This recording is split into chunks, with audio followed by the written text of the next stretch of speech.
So on this, the very first episode of the Retro Video series, I take a look at the very scarcely available unrated director's cut of Wes Craven's 1996 blockbuster hit, Scream.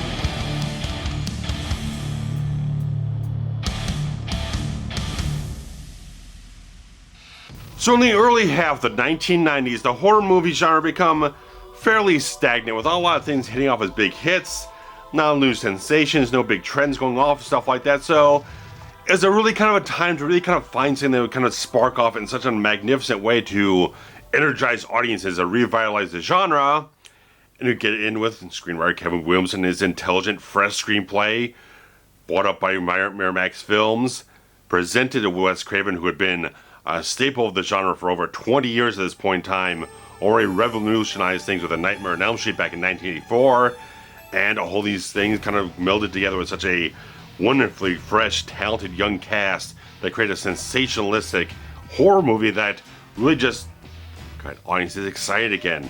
The thing grossed off of a $15 million budget, $173 million at the box office, which is just the biggest horror hit of the entire decade. An amazing type of feat. It is such a magnificent type of thing.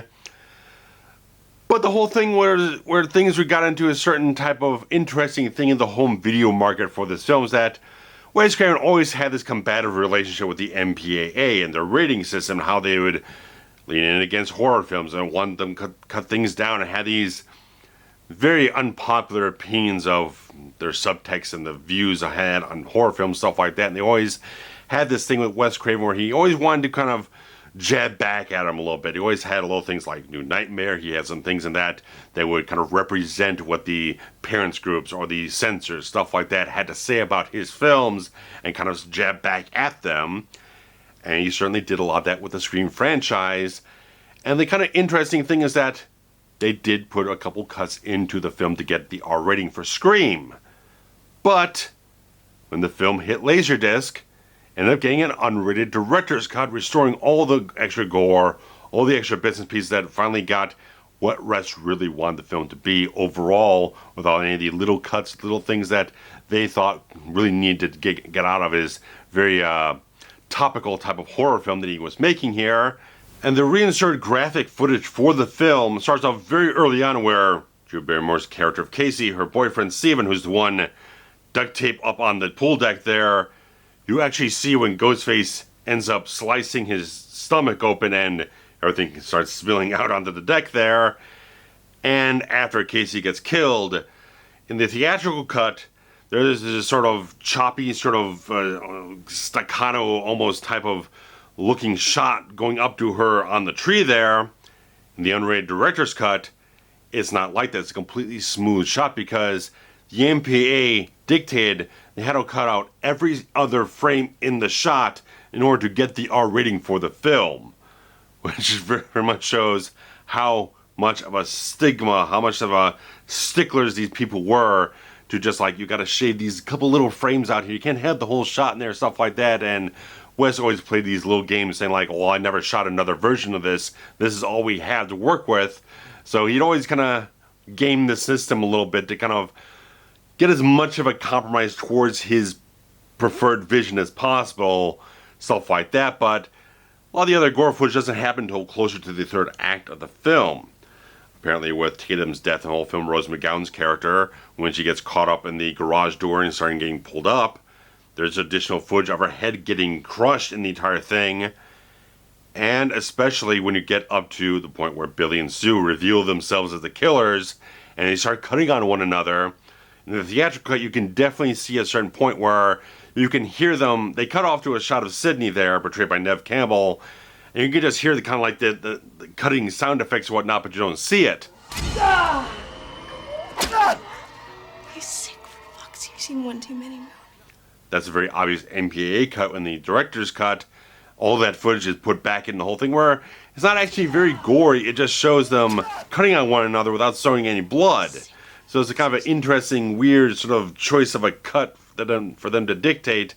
Where there's a lot of other shots earlier in the scene where you do see all the blood and stuff like that. This is just more kind of framed out where you can just see them cutting each other, but you don't see the actual gore of the sequence. But there's a few little bits and pieces where you get a little extra gore here and there, a little extra blood falling on the floor, stuff like that. Gale's cameraman, his throat gets slit, and you see more of the blood pouring down. So there's not a whole lot of extra footage on the whole thing, but I think it's something that really should be preserved because it is a gorier version of the film, and a lot of the film kind of comments on the gore and the whole thing, the violence, the type of origin of the psychology of these characters, of what makes a person psychotic, what kind of influences these things. Like, it's such the commentary of people blaming media for real life violence and kind of having that kind of reflected back on itself through the entire course of the film, especially getting up to that climax there and all that type of stuff. So it's like, it's a very interesting, smart way of looking at things, and adding in those few extra pieces of gore, just like it preserves Wes Craven's vision. And so much the thing where Wes really never did any other director's cuts that I'm aware of in his entire career. This was kind of the only real opportunity where he got to put more of that MPAA cut footage back into the context of the film. And it's kind of the interesting thing that it's a very hard to find version. It was originally released on laserdisc, and the commentary track that's on all the other subsequent releases was for the unrated version, so they kind of had to retime it to do towards the R-rated theatrical cut. A few seconds really kind of throw things a little bit out of sync if you try to do that, so they had to retime it towards that. So he does kind of reference footage that gets cut for the theatrical cut when they're sitting there with Williamson watching the unrated version for the commentary. But it's the whole interesting thing that when this hit DVD, especially in the US, it was the theatrical cut only, because I guess at the time, because Disney had already bought Miramax, which owned Dimension Films, stuff like that, and they ultimately made sort of a decision at a certain point that they weren't really going to do unrated releases. Kind of an interesting, odd type of thing, but that was kind of the word going around why that was not ported over to the other video formats. Now, you can certainly find it on some foreign DVD releases. Some of them are anamorphic, some of them are non-anamorphic. The ones in America, which are the theatrical cut, are all non-anamorphic transfers. Basically just the laserdisc transfer put on the DVD. There's no anamorphic encoding, but it's a fairly nice transfer for a 4x3 letterbox widescreen presentation. What's the interesting thing that, again, even on DVD in the US, you've only gotten a non-anamorphic version of this that's just been repressed over and over and over again for over the course of almost 20 years now. That just keeps getting repressed here. And even when they went to Blu-ray here, which is still the theatrical cut, and obviously it's a much higher resolution, stuff like that, but it's the thing that even the Blu-ray doesn't look all that good. It's a very, very old transfer that doesn't represent the film in the best way possible, showing off Mark Irwin's fantastic cinematography, where there was a very big falling out between Mark Irwin, the cinematographer, and Wes Craven on the film, where there was just a lot of stuff at the end of production where they felt like Mark Irwin hadn't gotten the footage done the right way, where they felt like there was a lot of out-of-focus stuff and stuff like that, and there's this big blow-up. But regardless of that, it's kind of the interesting thing where it's like, it's so hard to find a version of this film that's the director's cut of the movie, because there's always these region codings of these different DVD releases. Some are NTSC, some are PAL. There's no Blu-ray release. There's no HD version of the director's cut. It's all on standard definition, and just a very difficult thing to track down and get your hands on, especially if you want it in good quality. As a whole kind of mixed bag, and all these different DVD releases in different regions, they have different features. Some have no features, some do have features, some have a commentary, some don't have a commentary. It's such a mixed bag. There's no like definitive version of the film release, and it's kind of a sad thing that Miramax, which is probably something I'll bring up in a lot of future episodes, where Miramax in like 2005 or whatnot, which was owned by Disney and Weinstein and stuff like that, and they had the break between the Weinsteins going off to do the Weinstein Company and Disney kind of selling off Miramax and much of its sort of film library to another company, which ended up selling off to yet another company later on. And now apparently Paramount has like a 49% interest in the company that owns the Miramax stuff now, so now they're the worldwide distributors. This is something that happened very recently, and we'll see if that kind of stirs anything up with their film library on home video to get maybe some new transfers, stuff like that. But it's kind of the strange thing where like they definitely licensed things out for the Scream Factory Halloween set many years ago, but the Scream franchise, which has grossed over $600 million worldwide over the course of 4 films, just sits there kind of collecting dust, not getting the high quality treatment, especially now that Wes is long past now. It's kind of a sad thing where we never got like, yeah, let's do a solid remaster of the whole thing. Let's give the director's cut an HD treatment and get all the brand new features and all that type of stuff on it. It's like, for such an acclaimed franchise, especially the first film especially, made such an impact on the horror genre, just revolutionized things and revitalized the genre for the next couple of years. It just hasn't gotten that kind of treatment. It's been kind of not entirely forgotten, but it's just been not given the respect it deserves on home video to really have that legacy preserved on the best quality it can be, especially now we're getting to all these 4K ultra high definition restorations. The transfer on that Blu-ray looks very, very old and tired and crusty, and now having to watch the laserdisc version as the proper version of the film Wes Craven intended still is kind of a sad thing. That's like you'd still have to go back to like 4 formats before what we have now as the top tier highest resolution format to watch the intended version of the film. Is a very, very upsetting type of thing, and that's one of the main things I'm doing on this video series, to kind of present all these different films that kind of like maybe have gotten forgotten a little bit.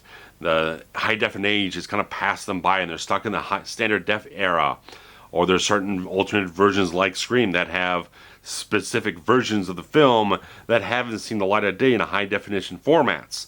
There's a lot of things left over in the analog age and the standard definition digital video age that have just been kind of just dismissed. They've just been kind of lost to time, and they're getting a little bit out of circulation now. A lot of them out of print. You just find it very scarce to find these versions of these films, and I think this version of this very important horror film definitely deserves to have a little bit of tender care and treatment put to it to preserve its legacy for generations to come. It definitely deserves so much that, because Wes Craven, despite he had some down beats in his career, some things that really weren't that great, but the stuff he did that was excellent type of stuff, there were hallmarks, there were milestones in the genre that just hit off so extremely well. And I think that Scream is a fantastic horror film. It still feels fresh as ever today. Almost 25 years later, the film still has all the energy and the freshness and the wit and all the good things to say about the genre that really kind of needed to kind of happen at that point in time in the 90s, where again things were getting a little tired, a little worn out. There weren't really a lot of new popular exciting ideas going on that were really catching on with audiences. This is exactly where it needed to be, and I just think the film deserves that kind of treatment to make sure that not only the director's cut, but just the film in general maintains that type of legacy, so people can go back to it watching the best quality possible and not have it kind of dry up over time with these old terrible transfers and not having that director's cut available, and just having these kind of wonky sort of releases around the world that don't have a definitive release of Wes Craven's seminal 1996 horror film. So guys, if you're very much interested, if you have seen the director's cut, do you prefer it over the theatrical? I'd definitely like to hear what you think about that. And just tell me what you think in general about this idea of this new series on the channel here. Very kind of interesting, because there's a lot of things I really want to get to. I think there's a lot of things I can highlight as both, again, things that were not released on high definition, things that have been kind of out of print and not seen the light of day in that type of format. They've been kind of lost to time in a little bit. Or certain peculiar releases, very unique releases on certain older formats that have been kind of have not been carried over into the newer remastered or other type of releases. So very particular type of thing. I really like the idea of this. I hope you guys are kind of excited by what I have to offer. So guys, thanks much. Take care. Bye bye.